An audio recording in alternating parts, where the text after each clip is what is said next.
Namato Ratana Tayasa. May I pay homage to Triple Gem, the Buddha, Dhamma, and the Sangha. My respect goes to my parents and my teachers. Hello, good evening everyone. So today is 29th Monday, June 2020. This is Ajahn Sujan from Varapunya Meditation Center, Aberdeen, Scotland. As usual, I'm here with you all. I hope you're keeping well this Monday. We had a very heavy rain, and also over the dice there's a tornado. The black tornado was moving around, and it's quite scary in Aberdeen. But we hope it will go by. And we never know when these tornadoes will come. But the tornadoes may last maybe 1 or 2 minutes, but it can destroy a lot. Can destroy the house, can destroy the nature, can destroy so many things. And if we are in its way, it can kill us too. So it's the beautiful view to watch, yet we shouldn't be confronted with it. And in our life, that same thing too. We never know what happens when we have to face such tornadoes out of a sudden, out of a blue. It can come at any moment, any time. And sometimes it's because your previous actions, and other times because simply the hate and the jealousy, and other times simply lust and even a love. That can bring a lot of troubles in our lives, like a tornadoes. And sometimes out of a sudden it may be a couple of minutes and that's it. Destroy everything, destroy relationship, destroy even the life. So nature is simply teaching us to realize that we always have to face with the different seasons, different emotions. And all the emotions that we have is also like the tornadoes. Sometimes that may destroy ourselves, and other times that also extend to surroundings, people around. So it is a tornado. The life that we are is in tornadoes. Hello Kalpana, hello Ritesh, Suresh, Kalpana, Manish, Michael, Colin, Margaret, Karina, and everyone. So thank you for listening to me. This is online Facebook Dhamma talk that I have been running since the beginning of April, on a different topics, on a Buddhism, life experiences, and question answers. So thank you everyone for joining this evening.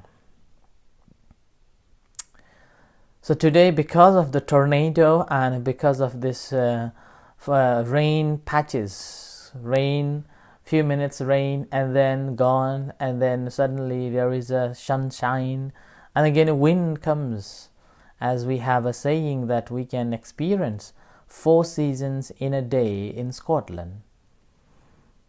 And that's what is happening now today.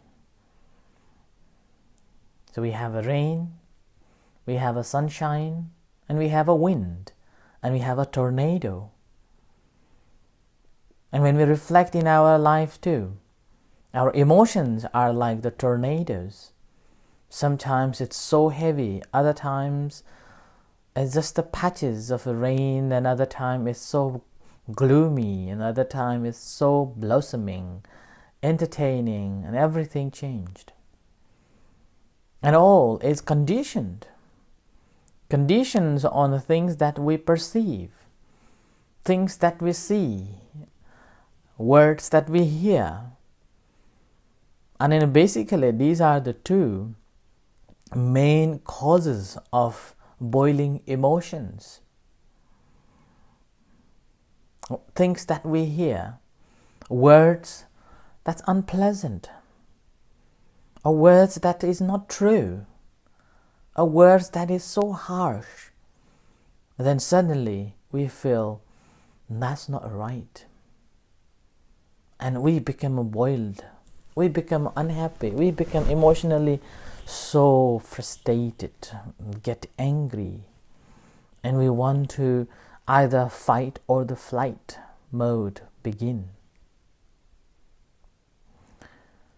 So the practice of meditation is to understand that the Buddha's teachings is to deal with that situation that we are in. When we hear unpleasant, what do? Unpleasant sensations or unpleasant thing, what do we do? When we see something again, sometimes that seeing may not be true, but we presume on the basis of our preconcept or perceptions or the past experiences or what we have already thought about it. Then we hold on to that view, hold on to that preconcept, and as a result, it doesn't emotionally hampers you or clouds you or unable to reflect, but also that reflects or that radiates to the people around you, the people next to you, and maybe family members.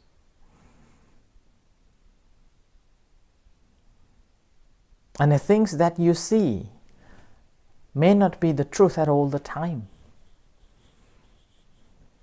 Yeah? That's why I saw there is a game going on Facebook.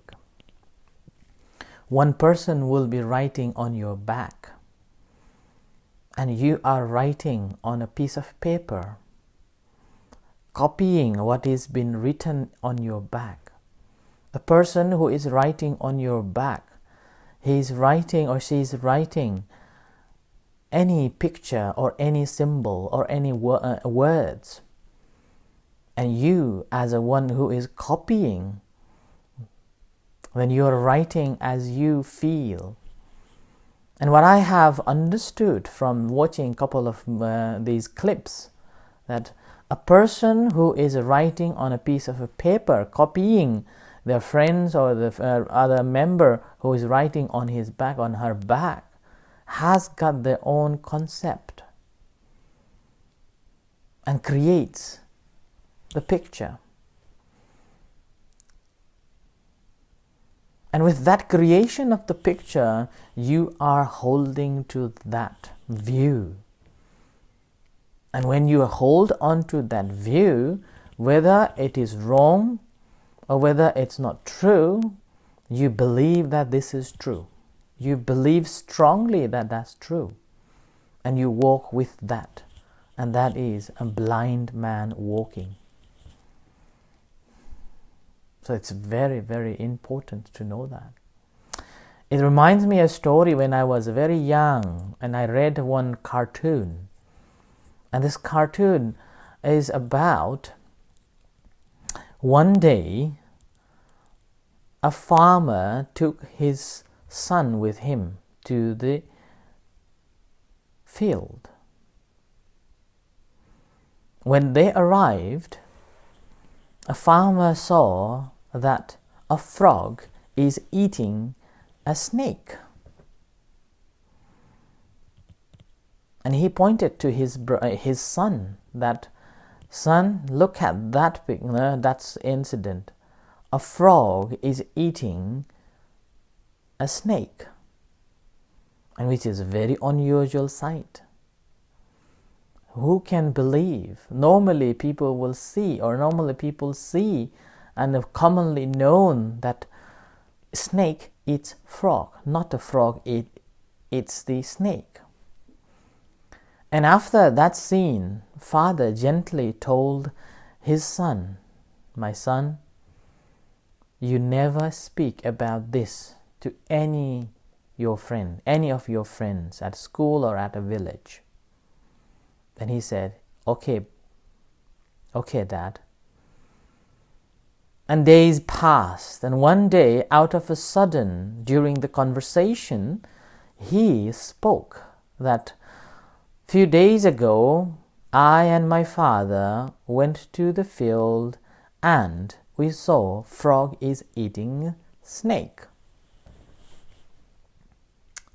No one believed this boy, because the perception is such that there is this perception that the frog always is being eaten by a snake.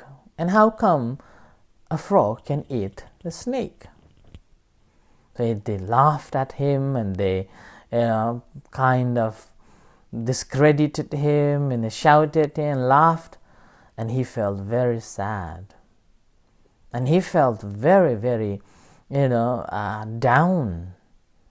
He couldn't even speak with anyone, and so he cried and went back to home.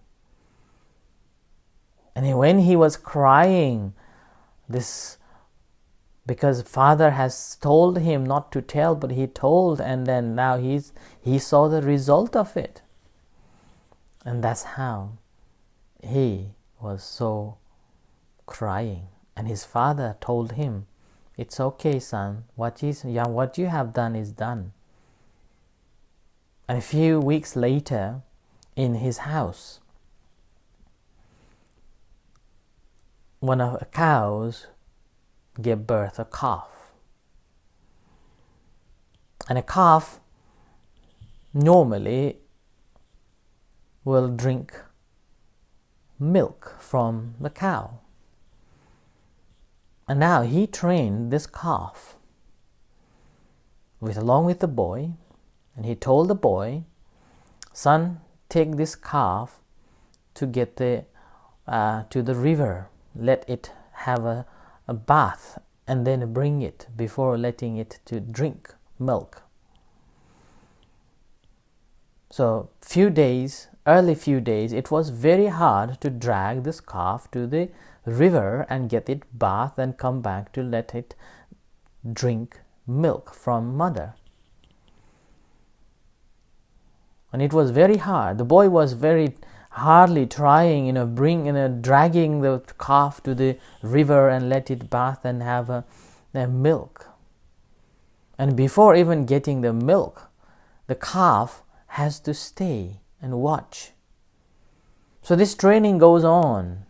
And after a few weeks later, the calf got to know that without having a bath in a river, he is not going to get a drink.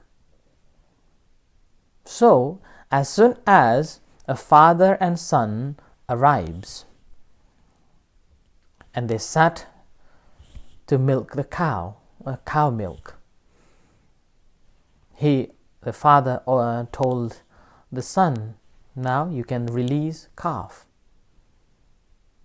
And calf suddenly ran to the river and have a bath and came back and waited until father milked. And when he milked and he gave a signal, calf went and drank milk from its mother. And now this routine continued for a couple of days. And after a couple of days of routine, his father told him that, "Son, now you can tell your friends that our calf will not drink milk without having a bath in a river." So he went and told his friends that my calf will not drink milk without having a bath in the river. And no one believed. So such a perception that we have. When we have this fixed perceptions, anything that happens new, we never will accept. And this is what's happening. Even in our day-to-day life too, we see it a lot. So that's why perception needs to be clean. And as this boy went to tell his friends and no one believed him, and because no one believed him, he proposed that tomorrow morning come to see my calf. So they set up the time and they come and looked at it. So as soon as both sat down, the son released the rope, the calf straight away run to the river, have a bath, and come back and waited until father gives a signal. And then now, finally, they have to accept that the calf is not going to drink a milk before having a bath in the river. So that's sort of a perception that we have. We have a fixed view, and that's called a dichuja kamma or kammupadana. And one of the attachment or one of the grasping is view. We are holding certain views as it is the truth. And the dichuja kamma again is holding on to the wrong views. Strongly holding on to the wrong views that this is the truth that I know. And holding on to certain views causes a lot of trouble.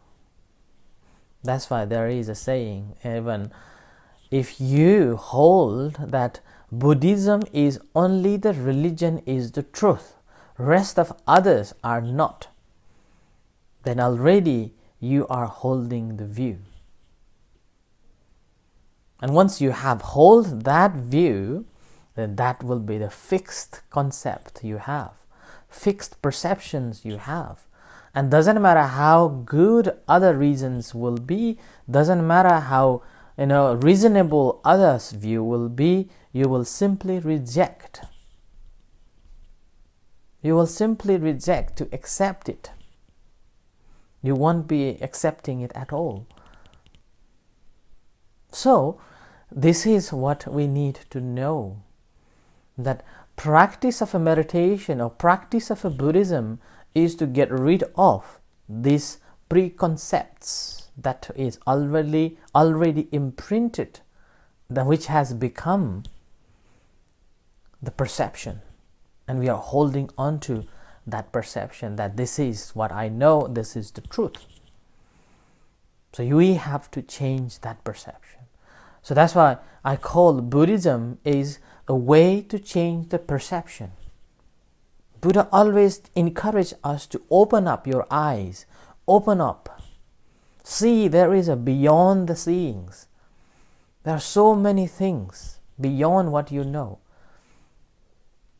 So there is a simile that given is like so-called a frog, which is in the small a bowl of water, and this frog says or thinks that this is the world and this is the amazing world and I know everything about it, and he's holding on to this bowl of water as the universe. And Buddha simply says, no, you have to come out from this. You have to come out from this bowl of water and look at the ocean, how big that ocean is. How big that ocean is. So we have to take away these certain perceptions that I am right. And then we try to impose on someone what I know is the right. And that's the reason why we become annoyed when someone is not listening. Doesn't matter how you try to explain and this person is not listening, then that annoys you. Or someone has better ideas, then that annoys you because you have a fixed view. So that's why the practice of a Buddhism or the learning to meditate helps us to understand that there are certain limitations of each individual's capability to understand.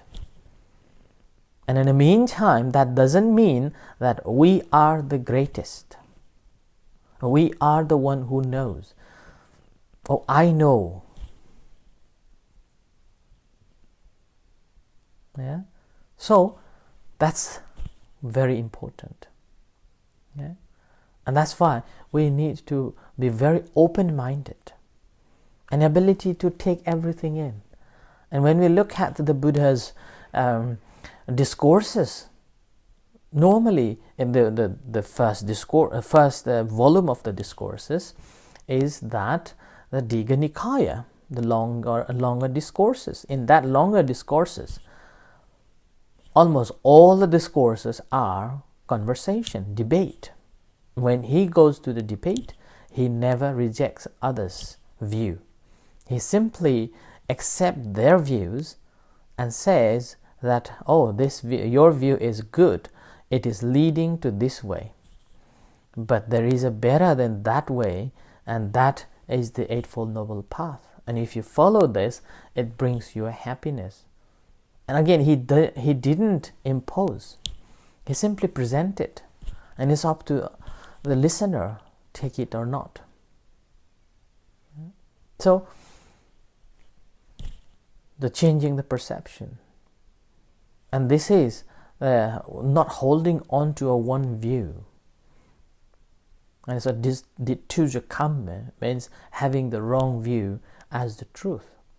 And with that, Buddha further said that when we are holding on to one perception as that is the truth and the rest of others are not true, then what happens is that person will lose to understand what is beneficial for them, and what is beneficial for him, what is beneficial for the others, and what is beneficial for the both. It's called sare cha sara dasino. But once you have understood it, then you will be able to understand that what is the essence of it and what is not. And this is the perception. And I think we face it a lot. And that's the reason why we boiled up and why we come to the conflicts. And sometimes nonsense. And sometimes that's no reason at all. But you will just make reasons. They will just make a reason to debate, to win. Just forgot that. Just listen. And that doesn't matter how hard you try to explain, they will not listen at all. They will not open their eyes. And that's the reason why when the Buddha was enlightened for the first time, when he looked at the human's capability to understand, he said that those who are indulged in the lusts, they will not be able to understand or comprehend the teachings. But later, when he contemplated again, he found that there are certain people, those who are capable of listening. And then that moment he said that aparuta te sang amata dhammang. So which means let those who have ears, wisdoms, let them hear this noble truth. And that's how he again began to give the teachings. So that's why the view, the perception that we have, holding it holds us, it holds our view, and it holds the whole conflict. And the practice of a meditation is simply to change that perception, understanding that, ability to accept, respect the value, someone's views, someone's attitude, someone's perceptions, rather than trying to reject or rather than trying to dissuade. So ability to accept them, ability to respect their views. And with that, we become humble, and we will be able to let go of our ego. There is a simile given that a learned person who is really humble is like the bamboo tree. the higher it goes, it bends to the ground. Not like the so-called coconut tree. Not like a coconut tree. It just goes on the top. Always thinking that I can go beyond the skies, like that. Right? So it's very, very important. And in order to come out from this, or in order to change our perception, or in order to change our views, how can we do that? And the ways that a Buddha had given is, first, learn to listen, learn to study. Listening a lot and learning a lot or reading a lot changes your view, changes your perception. It opens the horizon. And after you have read, after you have listened, what you have listened, you have to do is to investigate. Investigate the knowledge that you have heard, that you have read. And not just investigating and getting the knowledge about it. Investigative knowledge, like the scientists or researchers have found something, but you're applying into your life, in your day-to-day life, and trying to find out the solution of it, and then experiencing it by your own experience. So that is called experiential level of understanding, the knowledge that you have acquired from your own experience. Like if you never practice meditation, you will never be able to understand your breath. You will never be able to understand your own body. You will never be able to understand your own feelings, real feelings, and you will never be able to understand how your mind works. And these all simply, once you have done, then slowly you will get the more knowledge, you will get more understanding on it. And once you have fully applied and understood it, and that moment you will get the right view, free from any perceptions, but the true view, true understanding, and that leads to the liberation. Right? So this is for tonight's talk, and I offer this as a reflection for tonight. Just to remind you that tomorrow I am not going to give a talk. So tomorrow I will be having the rest. So tomorrow I will be attending one of the meetings starting at 6:30 until 8:30. So tomorrow there is no talk, but there will be a chanting and then a guided meditation where I chant Pira. So we'll see you Wednesday. Right? Until then, in a few minutes time, we will do the chanting and also do the guided meditation. And at the end, I would like to thank you, Kapila, for his dana today, and also generous donation towards the barn, and also Yom Kai, who has offered £30 towards the utility bills, and also Dhanamant from Australia, about £50 donation towards the center. So with this, may the Buddha bless you, and may you be safe. Take care, and we'll see you shortly. Thank you.